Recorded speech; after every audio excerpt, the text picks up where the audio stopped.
Coming to us now from Sioux Falls, South Dakota, is one of Mitt Romney's earliest supporters and a name that many suggest would fit nicely on the Republicans' 2012 ticket.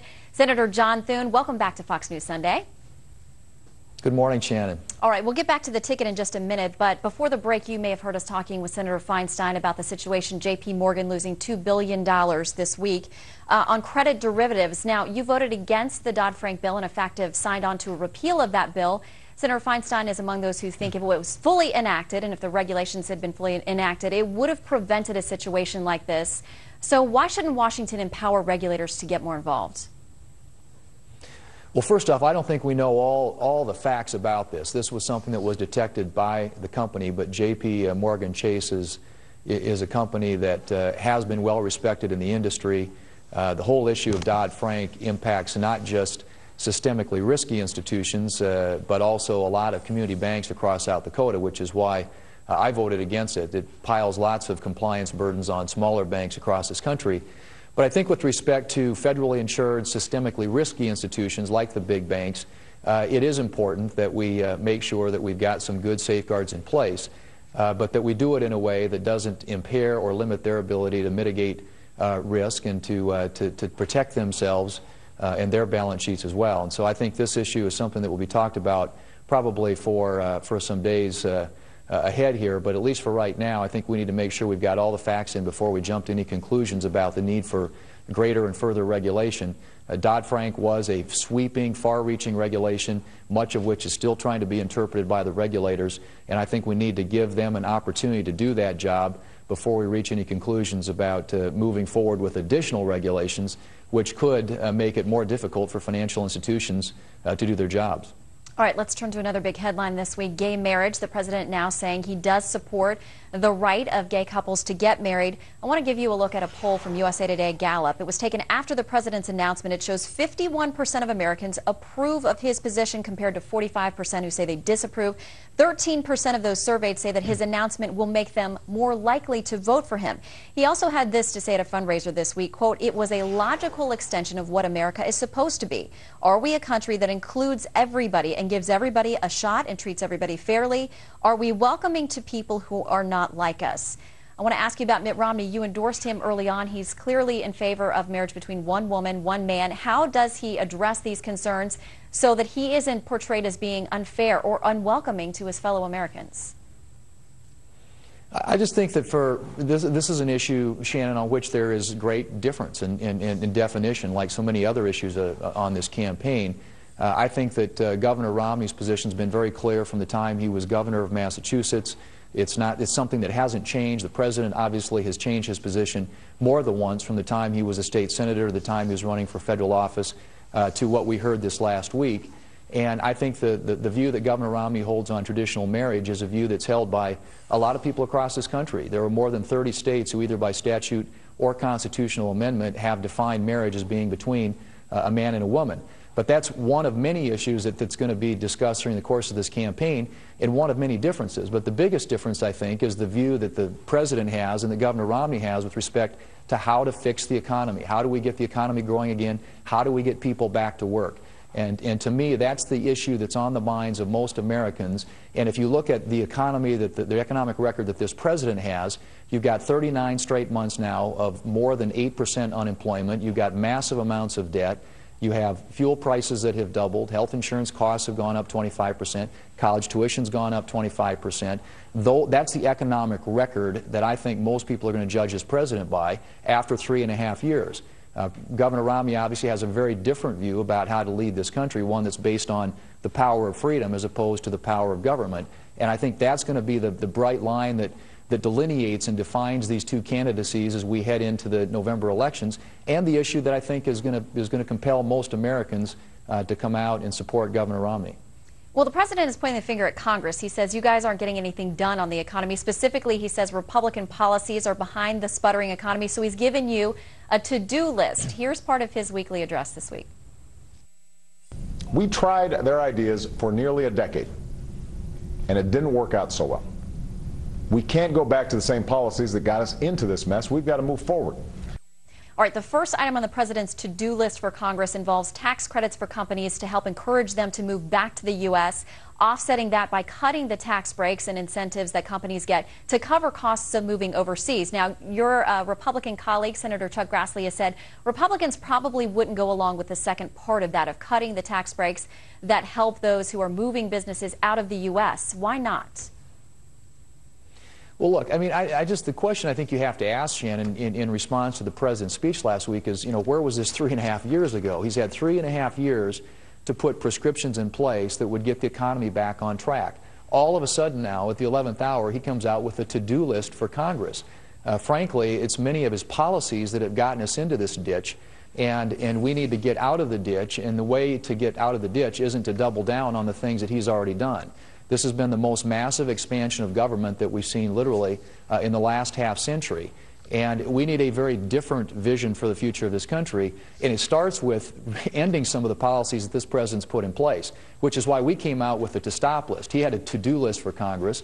And we came out and said, look, you need to stop these job-killing regulations that are strangling small businesses. You need to quit proposing tax increases that are going to make it more difficult and more expensive for small businesses to create jobs. Stop blocking the Keystone Pipeline, which would help end our dependence upon foreign sources of energy and put people to work in this country. And stop this divisive class warfare rhetoric, which is so counterproductive when we're talking about trying to grow the economy and create jobs. I think the president's ideas, they're all fine and good.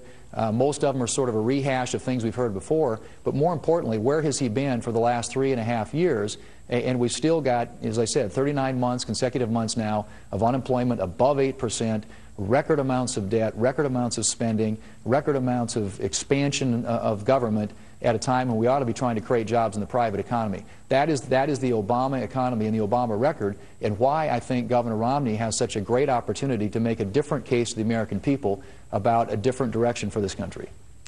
The White House and the president, though, will say Republicans are obstructionists. That's part of the reason that nothing is getting done on Capitol Hill. So to that point, I want to talk to you about a primary election this week involving a Republican Senator, Richard Lugar. He was defeated in his primary by a Tea Party-backed challenger, Richard Murdoch. Following his defeat, Senator Lugar released a very lengthy statement criticizing Murdoch's, quote, unrelenting partisan mindset, and predicted that if he's elected, he won't get anything done. Having a hard right candidate considered in that November election, do you worry about losing that Indiana seat in the fall? I don't. I think he's going to win. He's somebody who's run statewide. We're very confident about our prospects in the state of Indiana and our prospects around the country for many of the reasons I just mentioned. I think people in this country are voting on the economy and on jobs. And what they see in the United States Senate today, led by Democrats, is something that you mentioned earlier, and that is the fact that we haven't passed a budget in 3 years.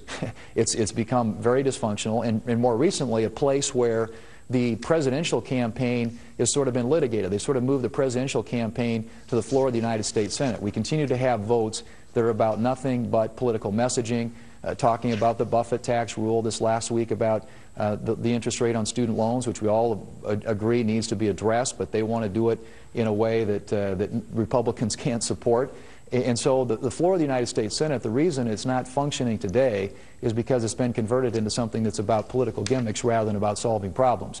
And I think that the people who are running across the country, including Mr. Murdoch, are talking about spending, they're talking about debt, they're talking about jobs, and they're talking about the economy, which are all things that are on the hearts and minds of the American people. And we need people to come to Washington who are serious about addressing those challenges. Many of us in the United States Senate would welcome the opportunity to be able to vote on a budget that actually does something about entitlement reform, does something about tax reform, deals with these big fundamental challenges. But frankly, that's not happening today, and I hope we get an infusion of new people in November who will help us retake the majority of the United States Senate, help us set an agenda that will take us in a different direction for the future of this country, and work, I hope, with a Republican president who is intent on solving and fixing problems rather than just running for re-election and using campaign gimmicks to distract people from his economic record.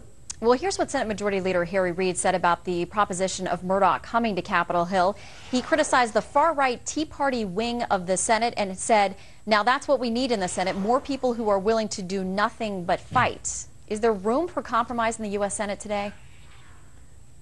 Of course there is, and that's what we're going to have to bring the two sides together. But we have to recognize and define what the problem is. And the Democrats in the Senate seem to believe that the problem is that we don't have enough revenue. Republicans believe the problem is that we spend too much, and that the way that you get people back to work and grow the economy is to empower small businesses in the private economy, make it less expensive, less difficult for people in the private economy to create jobs. And what we've seen out of the President and his allies in Congress is, their desire seems to be to continue to grow and expand the size of the government. And I think that we have to recognize that what we have fundamentally first is a spending problem. We are spending more as a percentage of our entire economy today, almost 25%, than we spent at any time since the end of World War II. This is a spending problem. We have to acknowledge that. We have to recognize that what's driving spending, Medicare, Medicaid, Social Security, food stamps, the mandatory part of the budget, is really what has to be addressed. And if we're going to save programs like Social Security and Medicare, we have to reform them and get them on a trajectory that will put us on a more sustainable fiscal path. That really is the way that we're going to get this economy and this country back on track and our fiscal house in order. And I think that's what a lot of these candidates across the country are talking about. There is room for compromise, for negotiation in the United States Senate, but we have to recognize that fundamentally we have a spending problem, not a revenue problem in this country, and that's what's got to be addressed. And we're hoping to get some leadership out of the White House, and that's why many of us are working so hard to get Governor Romney elected. Well, you did endorse him very early on, back in November, before there was a single primary vote cast. And here's what one political expert says about you. He's got solid, unquestionable conservative credentials, where Romney is perceived by many conservatives as not conservative enough. It's a good move for Romney to have Thune on his side, so they balance each other out pretty well. Would they also make a good ticket, Senator? Well, look, now that Governor Romney is the nominee, going to be the nominee of our party, he and his team have put in place a process whereby they will look at various people. I have high level of confidence. I've seen him and his organization. He puts really good people around him. They'll have a number of good people to choose from. What I have said, and I mean this sincerely, is I respect that process, but I want to work with the President, Shannon, who is serious about solving this country's problems and getting us back on the right track. We can't stay on the track that we're on right now, or we are headed toward Europe. And that's why we need a new president, and I hope that we can get a majority in the Senate to work with him to really focus on solving these problems. I hope to be a partner with a President Romney and his administration in the United States Senate to get serious about putting this country back on track, both toward growing the economy and creating jobs, but getting spending and debt under control. If he called and said you were the one who could make that happen by being the #2, would you say yes or no? Well, look, I don't think you never rule out opportunities or options when you're involved in public life and you say you want to make a difference. If you're serious about that, obviously you don't foreclose options. But in my view, I have a job to do in the United States Senate. I like what I'm doing. I think I can make a difference there, and I think working with a Republican president that we can do some really good things for this country. And so that's my job. That's a job I have. I don't aspire to do anything else. Obviously, the Romney team, his campaign team, are going to very carefully vet some folks that they're looking at. We've got a lot of good options out there, and I just hope to be able to contribute in some way to the success of this ticket this fall, not only for the presidency, but as I said, in the United States Senate, where I think a lot of the battles are going to be fought in the years ahead if we can get some new leadership in this country that will lean into these problems and not run away from them and try to distract by talking about all kinds of issues that really have nothing to do with what's really ailing this country and what needs to be fixed if we're going to create a brighter future for our children and grandchildren. All right, let's talk about another potential matchup that could put you head-to-head with President Obama. No secret around town, you're quite an athlete. We actually have some footage of you playing in a tournament, a basketball charity tournament at Georgetown. We're going to watch as you drain one. All right, so if you and President Obama went one-on-one, who'd win? Well, I think the president's got a pretty good game, Shannon, but frankly, I'm still waiting for my invitation to play with him. I haven't received it yet. I don't think that's coming anytime soon, but would welcome the opportunity, as always, to lace him up. And obviously, it would be a great privilege to play with the President of the United States. All right, keep us posted. Senator Thune, thank you so much for taking the time to be with us today.